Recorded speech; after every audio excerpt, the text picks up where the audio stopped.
அன்பு குழந்தையே, இதை முழுமையாக கேட்டுவிட்டு இந்த இரவை இனிதே கடந்து வா. உன்னுடைய அப்பா உனக்காக காத்திருக்கின்றேன். உன்னுடைய வாழ்வில் நீ பெற்றதை விட நீ இழந்ததுதான் அதிகம். நீ சந்தோஷப்பட்ட நாட்களை விட துக்கப்பட்ட நாட்கள் தான் அதிகம். உன்னுடைய வயதிற்கு மீறிய துன்பங்களை நீ அனுபவித்து விட்டாய்.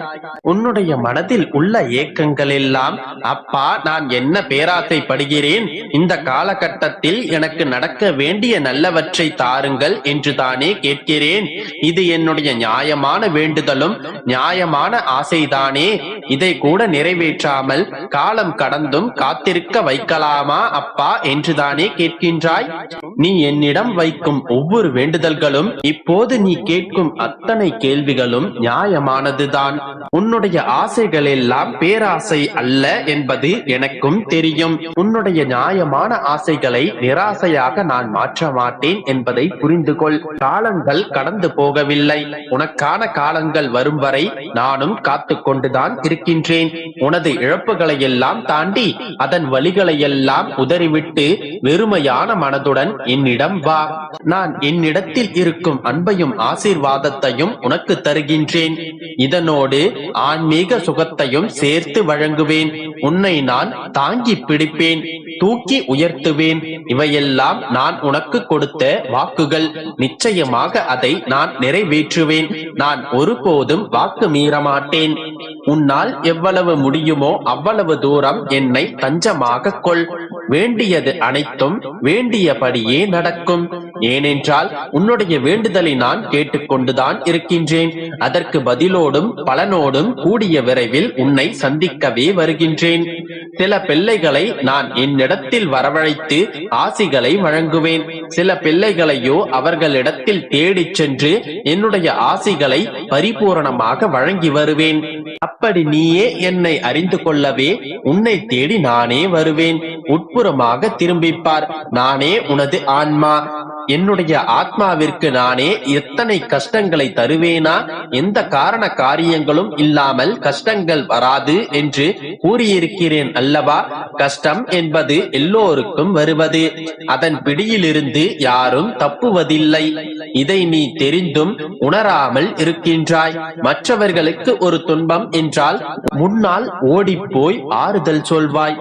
இப்போது உனக்கு கஷ்டம் என்ற நிலை வந்ததும் ஆறுதல் இல்லாமல் ஏதேதையோ நினைத்துக் கொண்டு வாழ்வில் பிடிப்பில்லாமல் இருக்கின்றாய். பிறந்தது முதல் கஷ்டங்களுடனும் வேதனைகளுடனும் வாழ்கின்றேன், என்னை மீட்க யாரும் இல்லையே என்று புலம்புகின்றாய். என் தங்கமே, எப்போது இந்த செய்தி உன்னுடைய கண்களில் பட்டதோ அப்போதே விடியலுக்கான அடியை நீ எடுத்து வைத்து விட்டாய். நீ இதுவரை இப்படி எதுவும் உன்னுடைய கண்களில் படவில்லையே. இப்போது இந்த நல்ல செய்திகள் உன்னுடைய மனதில் நிற்கின்றதே. அப்படியானால் உனக்கு நல்ல காலம் வந்து விட்டது. நீ பிரச்சனைகள் தடங்கல்களின் கடலில் மூழ்கி இருக்கலாம். துக்கமும் வேதனையுமாய் படுகுழியில் அமர்ந்தும் போய் இருக்கலாம். ஆனால் அந்த கடலிலிருந்து காப்பாற்ற உன்னுடைய பெருமாள் என்கின்ற படகு உன்னுடன் தான் இருக்கின்றது. உனது நம்பிக்கையை துடுப்பாக எடுத்துக்கொள். உன்னுடைய அப்பாவை படகாக நினைத்து ஏறிக்கொள். தன்னுடைய நம்பிக்கையை வைத்துக் கொண்டு படகை செலுத்து. நீ கரையேறும் காலம் இதோ வந்து விட்டது. என்னுடைய இனிமையான கரங்களால் உன்னை வருடிக்கொண்டு உன்னுடைய பக்கத்தில் தான் நான் அமர்ந்திருக்கின்றேன். நீ விரைவில் அனைத்து இன்பங்களையும் பெறுவாய். உன்னுடைய வேண்டுதல் கிடைக்க பெற்றது. அது நிறைவேறியே தீரும்.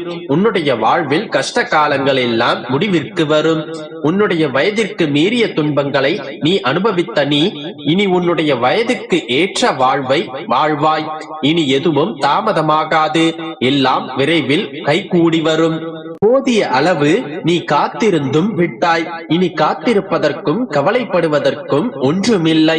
நீ நினைத்தது எல்லாம் உன்னுடைய கரங்களில் சேரும் காலம் இது. சற்றே பொறுமையாக இரு. உன்னுடைய அப்பா எல்லாவற்றையும் பார்த்து பார்த்து செய்து தருகின்றேன். காலம் காலமாக கஷ்டத்தில் மூழ்கி இருக்கும் உன்னிடம் நிறைவான இன்பத்தை சேர்க்கவே நானும் கஷ்டப்பட்டு கொண்டிருக்கிறேன். இனி எல்லாம் சரியாகும். விரைவில் எல்லாம் நல நலமாகும். நீ கேட்டதெல்லாம் கிடைக்கும்.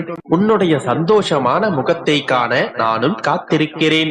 நம்பிக்கையோடு இரு, அனைத்தும் நல்லதாகவே நடக்கும். என் அன்பு குழந்தையே, நான் தேடி எடுத்த பொக்கிஷமான உனக்கு நீ வேண்டியதை கொடுப்பதற்காகவே நான் உன்னிடம் வந்திருக்கிறேன். இப்பொழுது நீ நான் கூறும் வார்த்தைகளை முழுமையாக கேட்டுவிட்டு நிம்மதியாக தூங்கு. இந்த நாளில் உனக்கான வேலைகளை எல்லாம் சுபமாக முடித்து கொடுத்து நீ விரும்பிய அனைத்தையும் நிறைவேற்றி தந்து வெற்றி மகுடத்தை உன் தலையில் நான் சூட்டுவேன். இதுவரை நீ பட்ட துன்பங்கள், கஷ்டங்கள், துயரங்கள் என அனைத்தும் போதும். இனி உன் வாழ்க்கையில் அனைத்தும் சந்தோஷ தருணங்களாகவே இருக்கும். கவலைப்படாதே. என்னுடைய இந்த சுப வாக்கானது ஒரு நாளும் பொய்யாகி போவதற்கு நான் விடமாட்டேன். என்னை நம்பி வந்தவர்களை நான் ஒருபோதும் கைவிட மாட்டேன். என்னை நம்பி வந்தவர்களை ஒருபோதும் நான் விட்டு கொடுக்கவும் மாட்டேன். அவர்களை வீழ விடவும் மாட்டேன். இதை உன் வாழ்க்கையில் நான் புரிய வைத்து அழகான விடியலை உன் கையில் கொடுத்து வாழ்க்கையை பிரகாசமாக மாற்றுவதற்கே உன் அப்பா நான் இருக்கின்றேன். உன்னை எப்படியும் ஒரு நல்ல பாதையில் அழைத்துச் சென்று நீ எதிர்பாராத அற்புதத்தையும் நீ எதிர்பாராத சந்தோஷத்தையும் நான் உனக்கு தருவேன். மற்றவர்கள் உன்னை மதிக்கவில்லை என்றாலும் அலட்சியப்படுத்தினாலும் நீ அதற்காக ஒருபோதும் கவலைப்படாதே. உன்னுடைய மதிப்பு அவர்களுக்கு தெரியவில்லை என்று நீ தெளிவாக புரிந்து கொள். பளபளப்பான ஒரு கல் ஒருவர் கண்ணுக்கு வைரமாகவும் ஒருவர் கண்ணிற்கு கூழாங்கல்லாகவும் தெரிந்தால் இதில் யார் மீது குற்றம் என்று நீயே தெரிந்து கொள். உண்மையில் அந்த பளபளப்பான கல் வைரம் என்றால் அதை அறிந்து கொள்ளாதவர்கள் தானே துர்பாக்கியசாலி. அது போலத்தான் இப்போது உன்னுடைய அருமை தெரியாமல் மற்றவர்கள் உன்னை பற்றி அவதூறு பேசிக் கொண்டிருக்கிறார்கள். அவர்களை நினைத்து நீ வருத்தப்படாதே. உனக்கான இடம் இது கிடையாது. நான் நிச்சயமாக உன்னை உன் வாழ்க்கையில் உயர்த்தப் போகின்றேன். போதிய உன்னுடைய சூழ்நிலை கண்டிப்பாக மாறும். நீ பட்ட கஷ்டத்திற்கு பல மடங்கு இன்பத்தை நான் உன் வாழ்க்கையில் கொண்டு வருவேன். இனி உன் வாழ்க்கையில் என்ன நடக்குமோ, என்ன கஷ்டம் வருமோ என்று இதன் பிறகு நீ பயப்பட வேண்டிய அவசியமில்லை. இனி அனைத்தும் நல்லதாகவே நடக்கும். நாளைய விடியலை இனி உனதாக்கி உன் வாழ்விற்கான நல்ல விடியலாக்கி நானே உன் கையில் கொடுப்பேன். உனக்கு துணையாக எப்போதும் நான் இருப்பதை நீ உணர்ந்து நன்றி கூறும் தருணம் வந்து விட்டது. உனக்கான விடியல் காத்து கொண்டிருக்கின்றது. நாளைய விடியல் உனக்காகவே மலரும். கவலைப்படாமல் சந்தோஷமாக உறங்கு. நல்லதே நினை, நல்லதே நடக்கும்.